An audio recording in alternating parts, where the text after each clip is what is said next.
আগেই বলেছিলাম এইবার বিধানসভায় সেলিম খান দাঁড়াচ্ছে। ওর এলাকায় বিশাল প্রভাব, ওর বিরুদ্ধে তুই দাঁড়াসনি। জমে উঠেছে সম্প্রতি নাটকটি। এই নাটকটি মূলত ধর্ম নিয়ে তৈরি হয়েছে।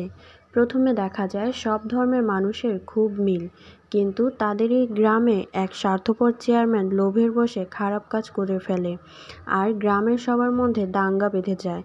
ফলে গ্রামে একটা অপ্রীতিকর পরিস্থিতির সৃষ্টি হয়, যা এক পর্যায়ে খুন করাতে পরিণত হয়। তাহলে পরবর্তী এপিসোডে কী হতে চলেছে?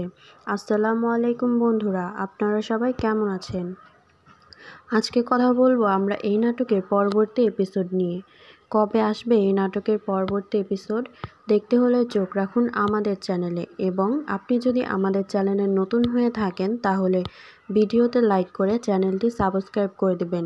আর এই নাটকটির পরবর্তী এপিসোড আমাদের চ্যানেলে খুব শীঘ্রই সবার আগে দেখতে পারবেন। তো বন্ধুরা, আপনারা সুস্থ থাকবেন, ভালো থাকবেন, আর আমাদের চ্যানেলটি সাবস্ক্রাইব করে পাশে থাকবেন। দেখা হবে নাটকটির পরবর্তী এপিসোডে। ধন্যবাদ।